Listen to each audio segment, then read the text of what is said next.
Kanglaipak Communist Party (KCP), Kanglai Yawan Kanbalup (KYKN), People's Revolutionary Party of Kanglaipak (PRIPRAK), People's Revolutionary Party of Kanglaipak (PRIPRAK Pro), amadi United National Liberation Front (UNLF) lup manga asigi maikaidagi cherol ama thorokli madudi rimsta leptana mi sirakpa amadi pendraba miyam yawolup singi apunba committee na yangsinba hawragani. Haukiba numit 32 asida rimsta layengba lakpa miyoi manga laikidre masigi matangda laikidraba miyoi ahum asigi imung manunggi miyoi singna piba samlappa waron sing adu miyamda amuk hanna thamjari. Ahanbada awang sekmai laipatagi laisram ningon hizam ongbi abemsa masagi sahi yangkhaiga nithoi mapuroiba hizam mohen August ki tang 18 da makhong khurai da tekpadagi Rims Hospital da pukhalaki. Numit 8 nimuk Ortho Department da leiduna mathau taba test na singba sing loina tawduna treatment tawki. August ki tang 18 gi ayuk pung 10 da operation gi damak pusinkhraga operation da adum laikidre. Ani subada Yangkhom Keso masagi sahi yangkhaiga taret apokpa laikidraba Y Baiga Singh Sekta Mayalekai BP Stock tawbadagi August ki tang 19 gi ayuk pung 10 makhai muk tabada Rimsta pukhalaki adubu numit adu nongwaijing oibana layangbiu haiba yakide. Kanna ngangnaraba matungda neurologist lairambadagi medicine gi doctor amana yengki amadi admission tawduna warta hongjinki.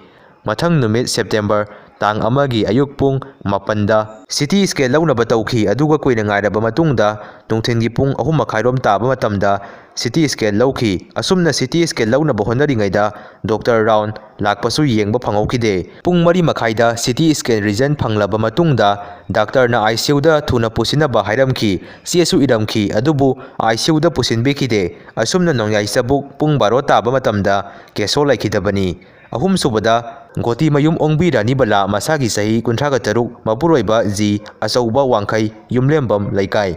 September gi tang 15 da angang unabagi damak Rims Hospital da pukhalaki.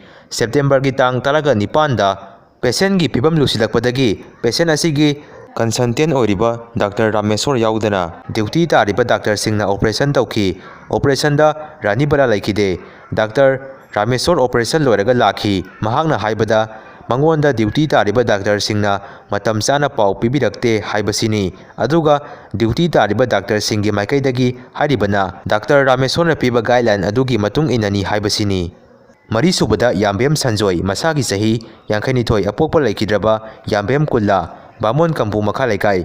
Oi thangba khutta chikpa naba tawba amadi ngakli nabadagi September gi tang 10 gi ayuki pung 9 muk tabada Rims Hospital gi casualty da pukhalaki. Doctor gi pauktak matung inna mathau taba test sing tawraba matungda test amagi result di matam khara changani haiduna yumda putharo haiduna pung amada yumda halhalaki. Adubu yum hek yaubaga test ki result lakle hospital da lairaga layengdaba yararoi hairakpadagi khudakta hospital da amuk pukhalaki. Matam aduda casualty da duty taba Dr. Singh lairamde. Intern tawriba Dr. Singna yengki anabana sor honba nungaite hairubada ECG launaba ticket kakluso haina hairakki.